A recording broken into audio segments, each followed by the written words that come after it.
Now, there's been violence on the streets of the Spanish capital, Madrid, with protesters clashing with police. It follows a day of strikes and protests across Europe as thousands of people voiced their opposition to their government's austerity policies.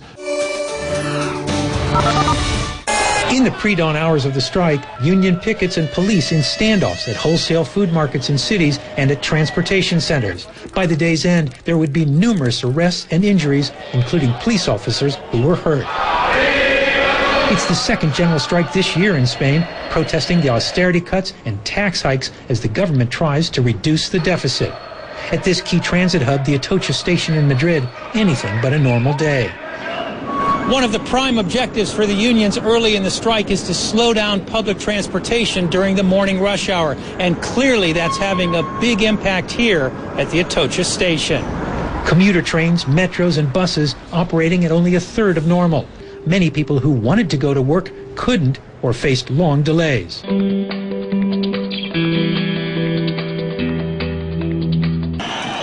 In Lisbon, the Parliament building became the focus of Portuguese anti-austerity anger.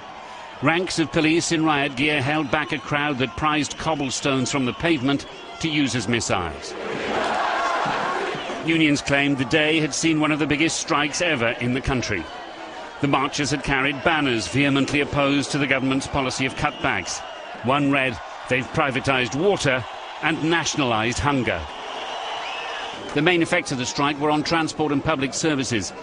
Last year, Portugal had to go cap in hand to the EU and the IMF for a €78 billion bailout to avoid bankruptcy.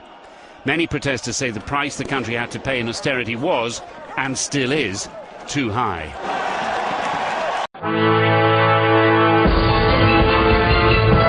Trade union organization, known by its acronym CGIL, which has called for this demonstration and strike today, a 4-hour strike, and we have protests occurring in over 80 piazzas or squares around the country. And what they're saying is that this protest really is against the government's austerity measures, which they say are strangling the country and leaving Italy impoverished and without a future. Now, on top of the demonstrations taking place by the members of that union, we also have demonstrations by students who are upset about the many cuts that have taken place to the education budget. And so they've taken to the streets all around Italy. We're hearing reports from Milan that the protests have blocked traffic, and they've also thrown objects at the windows of banks. They're targeting banks in particular. In Florence, we're also hearing the same, with eggs being thrown, as well as other objects at banks, as well as tax collection offices. Here in Rome, we've heard that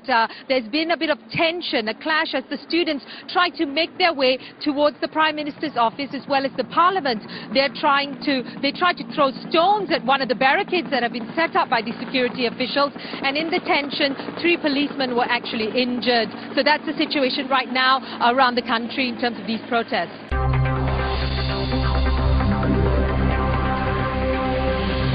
We have almost 1 million of people who probably is suffering unemployment, and they go to the bank to rescue their money because they were completely sure that it was in a kind of deposit, something completely sure and available. And they find out that it's impossible to take out the money because they were cheated by the bank. The present centre-right government of Mariano Rajoy says cutbacks and tax hikes are the only way to avoid a bailout and restore growth. But the dire finances are forcing young professionals to look further afield. Actually, salaries in Spain are not very good, so probably I may think in going back to the UK eventually. Not at the moment, but the future is not very clear at the moment for young people like me on the 30s. 5 years ago it was very easy to find a job in tourism. So now at the moment we are not very happy with the situation, and most of us are trying to go to another country where we can have more opportunities being Spanish and speaking another languages.